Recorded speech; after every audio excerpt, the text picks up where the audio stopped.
British expats, or should I say immigrants, who reside in France but considering hiring a British builder, or maybe just getting a mate over to help out on their French home. Renovation maybe. Or maybe it's just, pointing the front of the house. Just don't do it. And I'll explain in this video why. No, just don't do it. Oh my giddy aunt. And what has triggered this video? Well, a customer of mine, because if you don't know me already, I make windows, shutters and doors here in France. And I'm registered to do so. Now, a customer popped in yesterday to see how we're getting on with the shutters and what have you. And they said to me, "Oh, we've got our friends coming over. You happen to be builders, and one's a plasterer and the other one's a builder and what have you. And they're they're coming over in their van with all their tools and stuff. They're bringing over their plaster." You see where I'm going with this? To help us to renovate the front of our home, the facade of our home. They're basically going to point it on and fit all the shutters all at the same time. And I thought to myself, oh my God, just don't do it. Don't do it. This particular customer, though, they are actually really nice people, just naive. And they managed to get themselves a carte de séjour here in France right at the last minute. Literally, they had to get an advocate to help them out and get it all sorted out for them as well, which they had to pay for. So they got themselves a 5-year carte de séjour. If you've been living there over 5 years, you'd get yourself a 10-year carte de séjour. If you're already here, for instance. But no, they moved over within the time period before, the end of the transition period. Now, I tried to explain to the couple, and they kind of look in bewilderment at me. They are nice people. They really are. And they don't live far from here, to be fair. So I don't want to be derogatory towards them, but you've really got to know where you stand. Otherwise, you're hiding to nothing. I feel compelled. I'm going to have to tell them. Maybe I'll show them this video. I don't know. But I do like them. I have to admit, I do like them. And they're not Brexiters, so that makes it even better, you see. Just a little naive. Now, I've been living here now for years now, so I've had similar situations myself, where I've had people report me for working here in France, but I was registered and I was legal. So it wasn't, but it's the fact that I was a Brit working on a French home here in France. And the gendarmes turn up and they say to me, they just basically want to check all my documents and stuff, and it's all theirs, they all tickety-boo. And in fact, the people I worked for are really strict on it, because they've been living there a good long time, and they're actually French citizens now. So they're not going to take risks. I won't take risks. I've got a carte de séjour. I do not want to risk my carte de séjour. There's caveats in this, and I'll get into that in a moment. You've got to be so careful. Just don't do it. Just don't do it. I know I'm going to hear you say something now. Yeah, it really is. Okay, then. You're saying I can't work in France, then, if, for instance, I'm a British citizen? Yeah, I can't work on my mate's house, then? No. Not even for favour. No. It's not. No, just don't do it. No. So yeah, this particular couple, they're Brits, they live in France, and they want to use UK builders. They happen to be friends and what have you, and they're going to do a bit of that. They told me. How foolish was that? Well, to work in France, for instance, as a builder or electrician, charpentier, or even or any work, in fact, as self-employed, you must have what we call a SIRI number. Then you get your tax numbers and all that sort. You get all your bits and pieces, all your tickety-boo. Also, if you do building work, you have a thing called a decennale insurance. It's a 10-year liability insurance, in case your workmanship is so poor, it doesn't last 10 years. You're pointing work or something, they come back at you, see? Yeah, 10 years later. Or within 10 years. Then obviously you've got to have the usual insurances, such as your liability insurance and stuff like that. Yeah, these are all legal requirements, especially if you're working on people's homes here in France. And I'm sure it's very similar in other EU member states. But it's not just that. It's not just the fact that you've got to be registered here to work. And I hear you say, what about a long-term visitor's visa, for instance? No. Because you've got to be here over the 90 days, you see. That's argument's sake. So you've got to get yourself a 12-month long-stay visa. No, because you can't work on a long-stay visa. No, they don't allow you to work on a 12-month long-stay visa. It's like it's like a test ready before you get your carte séjour. That's what it is. So you can't do that. Can you get a work permit? Yes, if you're under 90 days. But you can, that is only really applies if you're working for an employer, not as a business. If you're a business, you need to be registered as a business, and then you need your your SIRI number, and you need all the bits pieces to go along with it. And to do that, you need to be living in France. You need an address here in France, you see, as a resident. Just how it is, you see. That's how it is. Now, it's so risky. So they're coming over with their van, with all the bits and pieces. It's got livery on the side as well, signage. And they could be parked outside the front of this flipping house, doing this work on the front of this flipping house. Talk about, waving the flag, like that on a British registered vehicle, UK reg. So, hey, look at me. I'm working illegally. It doesn't matter if you're a friend, they won't pay any attention to that. You'd have to fight that in court and you'll probably lose. Now, generally speaking, what normally happens is the gendarmes will turn up. They will treat you like a criminal. They'll line you up. They'll want to check all your passports and stuff like that. I know, because friends of ours who have got fisheries just down the road there, the same thing happened to them over VAT, with TVA here in France, because there was confusion regarding leisure lakes. Where is it supposed to be registered? Was it going to be the French agriculture, or was it? It was big confusion. They've sorted now because they've actually got a category for it now. At the time, it's quite a new thing for the French people. You say years and years ago, it was, French fishing lakes. But anyway, let's get back to the old building, getting yourself a British builder to work on your house in France. Now, here in France, to get your SIRI number, for instance, you have to be qualified. In France, you have to be a qualified builder. Because now your qualifications are no longer recognised. No. Because Brexit.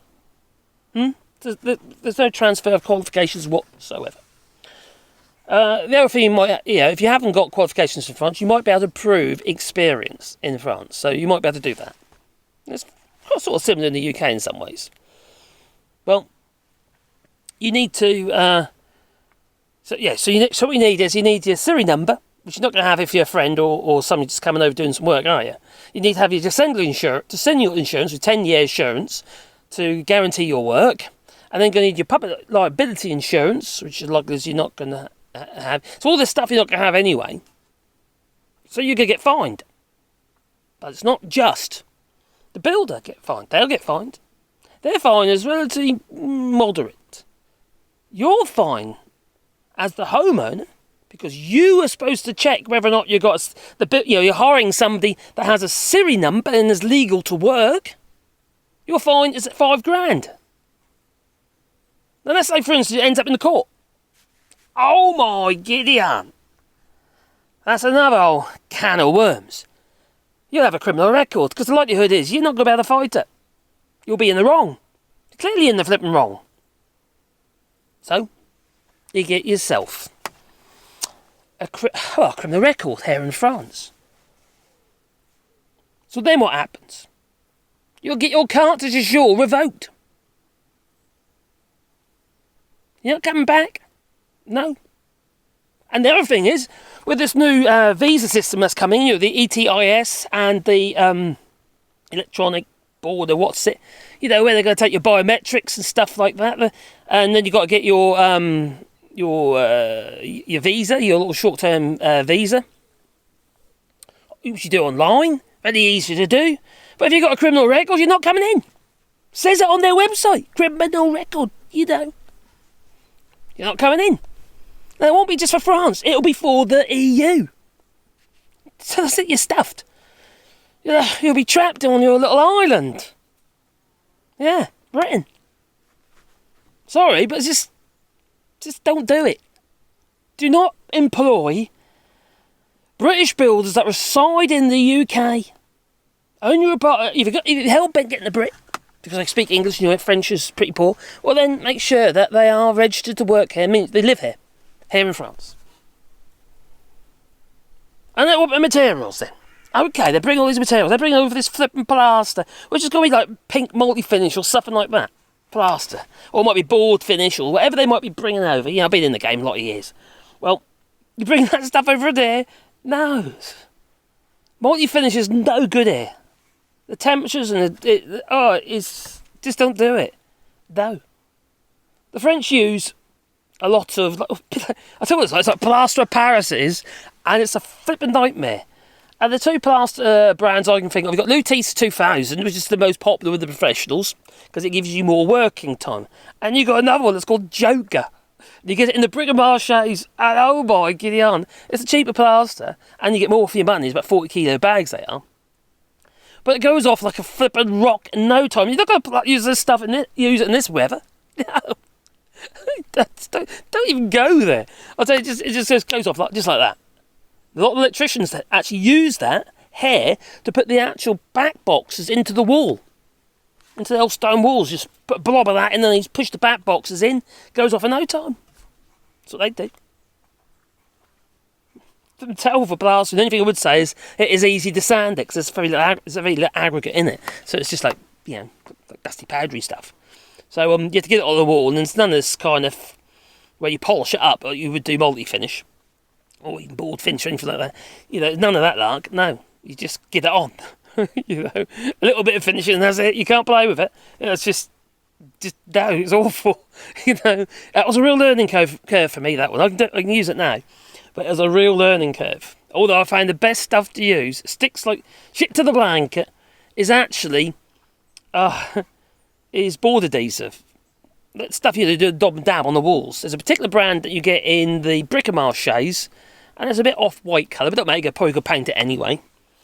And it goes on like plaster, and you can actually put a finish on it like plaster, and I find it really good, and it sticks really well. So if you've got a bit of a dodgy substrate, it does work really well, and you can sand it again if you have a few lumpy bits. So and that's not ideal, and it's cheaper as well. So I like it because it gives you more working time, a lot more working time. The other thing you can do is, if you are using the old Joker plaster, you can pee in it. Seriously, when you mix it up, pee in it, and that'll retard it a bit. Yeah, it hasn't got to be stupid pee. No, it's just got to be pee. All right, or lemon juice. Yeah, if you prefer lemon juice, go for that. So you can slow it down a little bit, but still, it goes off like a rock in no time. So you've put your money where your mouth is and get yourself some Lutece 2000, which is I think it's an orange and white bag. But anyway, the materials are different. Also, electrics are different. All right, you've got properties here that are properties here. They're all like this. It's just they use radial systems. They don't use ring mains in France. No ring mains in France. In fact, they're considered dangerous. In fact, I consider them dangerous. The thing about a ring main is you have. If you know what a ring main is, you've got a cable coming from your consumer box, where your trips are. It takes a route around all your sockets, like that, all the way around, and then it goes back to the fuse box. So you've got two cables, right, feeding all those sockets. That's great. Okay, oh wow, you doubled up your capacity for everything because the electricity can go both ways. Yeah, you doubled it up as a ring. All right. But what if you end up with maybe overheated sockets, so you then end up with a damaged socket and cause a break in the cable? You've rated this at 32 amps in your consumer box, but now you're on a cable that can only really cope with up to 20 amps instead of 40 amps. Not safe. Ring mains are dangerous. Here in France, they do double pole breaking as well on the trips. So when you trip that out, if it trips out, it trips both the neutral and the live. Both of them are gone. They're cut off. There's no chance you're going to get any backfeed or anything like that. You're not going to get yourself a shock. Anyway, so the electrics are different. All right? So, generally what a lot of English builders I know that work here, who are registered to work here, that is, and if they do any of the work themselves, like I did on my house here, you just get the thing signed off by a qualified, French qualified and registered electrician. But you still got to know how to do it. Yeah. Don't put English sockets in French homes, please. Just don't do it. No free pin plugs, thank you. No. If you want problems, do it, but don't. Just don't. Just use adapters if you're hell bent, or if you've got old plugs and stuff that you haven't got rid of yet. It's just, I find the whole thing frustrating. I really do. So, materials are a problem. The techniques are different. Very much so. Very much so. Because the buildings are different. These old buildings, like those old farmhouses, there's plenty of them around here. They're built with lump. And they're like stone and clay lump and what have you. So, they're moving all the time. Unless you get a modern building, which is is cement and clay pots or concrete blocks, then you'll be using Portland cement. But everything else, you're using lime. You're not using Portland cement, unless it's in the ground, for instance. So there are always things you've got to bear in mind. So you end up getting your English builder to come over to do all these jobs for you, and you think it looks all smashing, and it doesn't comply, and a little way down the line, it's going to fail on you. The Portland cement, being rock hard, is going to crack because the house is constantly moving. So don't do it. Just don't do it. It's not worth it. It really is not worth it. And then what about when you want to sell the home? You spent all this money with an English builder, no receipt, nothing like that. Well, the profit that you've made on your house, you're going to have to pay some kind of tax on that. Yeah. How are you going to claim your expenses if you haven't got no legitimate evidence of expenses? Profit and loss. You could be out of pocket. You could end up getting taxed. So, don't forget, capital gains tax in France is not the same as it is in the UK. You get taxed on everything. So, so bear that in mind. Now, the other thing is, if the builder does get caught while he's at your home, he's going to get his fine. You might get on-spot fine. You might get on-the-spot fine, or you might end up in court. But also, you're going to be, the builder will be taxed for the work. They'll make an assumption and a calculation, and he'll be taxed for the work that he's done as well, on top of all that, as well as being fined. Plus, obviously, fees, and maybe other fees and that as well, and plus being escorted out of the country, more likely. It's just don't. Here in France, you see, Brits who come over who try and make out that there was some brilliant. Don't get me wrong, there's some really qualified. Yeah, I'm qualified. There's a lot of qualified people. British workers and what have you, have made their lives here in France, got themselves all registered that, and they're brilliant. Absolutely brilliant. But they're working to the French regulations. They do have regulations here, by the way, just so you know. But it's down to whether or not you apply them. If basically you do a declaration, you see. When the first stage you're doing your renovations, if you're doing a renovation on a property, you have to get yourself registered that you're doing the renovation, and you get a big billboard thing, with the name of, and blah, blah, blah, you get a number and stuff on. Then you have to display it at the front of your house. But when it comes to selling a home, all this stuff, it collates, you see, and it'll catch up with you. If it hasn't caught up with you at the time of doing it, it'll catch up with you later. And then what about importing materials? I'll be very interested to see whether this van that comes over from the UK and ends up in France, I'll be very interested to see what what they have to put up with at the border. They're going to be importing materials into France, aren't they? Yeah, with no paperwork. If they get stopped, the likelihood is, a random check. They don't check everything, but they sort of random. If they do get checked, and likely they will because it's a van. It's they're gonna find that they can't bring the stuff in anyway. They're gonna have to dump it on the side somewhere. God's sake! Oh my Gideon! Will people ever learn? I was seeing myself here. Like I say, I know you got caught out, but I didn't because I was legal. And the French here will they will grass you up. If they think you're doing something untoward, especially now post-Brexit, which has made everything more complicated. Well, let's say importation. You've got the ETIS system, and you've got the electronic, you've got the visa entry-exit system. Entry-exit, the EES system, where you've got to get the little online visa, short, so you can come over. It's still 90 days. In every 180. But it's the friends thing, though, you see, is a grey area. if you've got a friend coming over and they come over by aeroplane or something like that, and they can use your tools and you probably get away with it. You know, if it's a friend or a member of the family, you'll get away with it. But someone coming over with a van kitted out, that's just stupid. Sorry, that is. It's just stupid. Or naive. Maybe just naive. Especially if you haven't been living here as long as I have, and it's like, you know.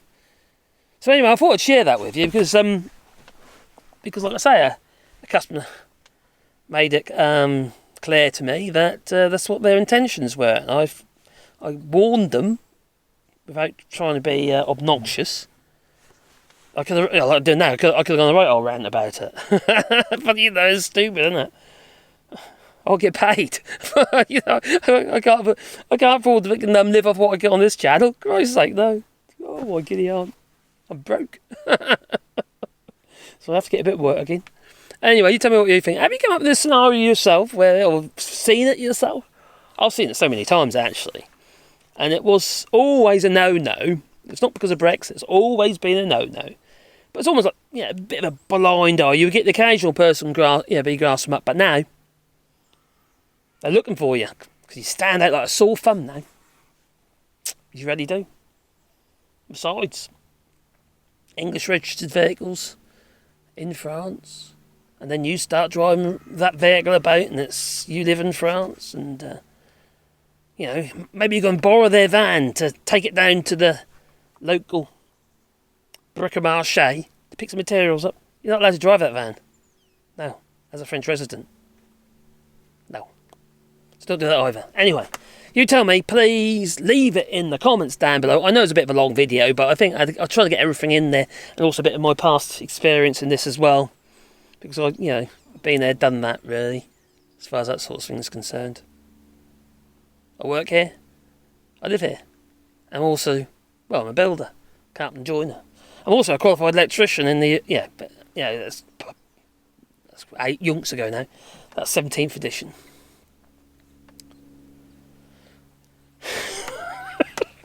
But anyway, if you've got similar stories, let me know. I would really be keen to hear them in the comments down below. If you're in the EU or in the UK, and I'll be interested to know what other countries' rules are regarding workers and what have you. I'm obviously, my experience is here in France, because that's where I live. So let us know in the comments down below. It'd be very much appreciated, that is, because I do read the comments, but you probably already know. Yeah, I do. And if you want to support the channel, you don't Patreon or buy us a coffee, and the links are down below. Anyway, it's time for me to go, and I'm excited to tell you though, but I'm putting these in my podcast as well, for my hits and hips, for my tips and tricks and stuff. Living here in France. Anyway, ta-ta. Have a lovely day.